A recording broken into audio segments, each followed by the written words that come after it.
মধ্যপ্রাচ্য যুদ্ধ বন্ধে পাকিস্তানের প্রচেষ্টার মধ্যেই মার্কিন প্রতিনিধি দলের ইসলামাবাদ সফর বাতিল আর ইরানে নতুন করে ইসরায়েলের হামলার হুমকিতে মধ্যপ্রাচ্যে আবার যুদ্ধ শুরুর আশঙ্কা দেখা দিয়েছে। ইরানের প্রেসিডেন্ট মাসুদ পেজেশকিয়ান বলেছেন, হুমকির মুখে কোনো আলোচনা নয়। সুদীপ্তা মাহমুদের রিপোর্ট। যুদ্ধবন্ধের চুক্তি নিয়ে শনিবার পাকিস্তানের রাজধানী ইসলামাবাদে প্রধানমন্ত্রী শেহবাজ শরীফ ও সেনাপ্রধান আসিম মুনিরের সঙ্গে বৈঠক করেন ইরানের পররাষ্ট্রমন্ত্রী আব্বাস আরাকচি। বৈঠকে আরাকচি জানান, যুক্তরাষ্ট্রের কোনো অযৌক্তিক দাবি মেনে নেবে না ইরান। শনিবার রাতেই প্রেসিডেন্ট ডোনাল্ড ট্রাম্প মার্কিন প্রতিনিধি দলের ইসলামাবাদ সফর বাতিল করেন। কারণ হিসেবে তিনি সময় অপচয়ের কথা জানান।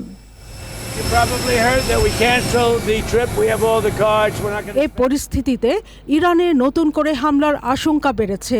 ইসরায়েলের প্রতিরক্ষামন্ত্রী ইসরায়েল কাটস বলেছেন, খামেনি যুগের সম্পূর্ণ বিলুপ্তি ঘটাতে তার দেশ যুক্তরাষ্ট্রের সবুজ সংকেতের অপেক্ষায় রয়েছে। ইরানের সামরিক বাহিনীর কেন্দ্রীয় সদর দপ্তর খাতাম আল আনবিয়া এক বিবৃতিতে জানায়, সশস্ত্র বাহিনী সার্বভৌমত্ব, ভূখণ্ড ও জাতীয় স্বার্থ রক্ষায় আগের চেয়ে অনেক বেশি প্রস্তুতি নিয়ে রেখেছে। এমন উত্তেজনার মধ্যে আন্তর্জাতিক বাজারে জ্বালানি নিয়ে অস্থিরতা বেড়েছে।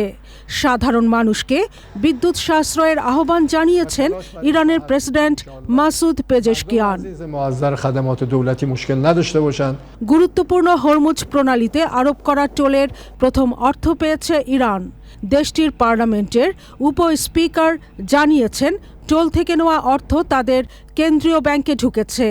ইরান পার্লামেন্টের স্পিকার মোহাম্মদ বাগের গালিবাফ বলেছেন, ইরানের বন্দরগুলো থেকে যুক্তরাষ্ট্র অবরোধ তুলে না নিলে তেহরানের পক্ষে হরমুজ প্রণালী সবার জন্য উন্মুক্ত করা সম্ভব নয়। Sudipta Mahmud, channel I.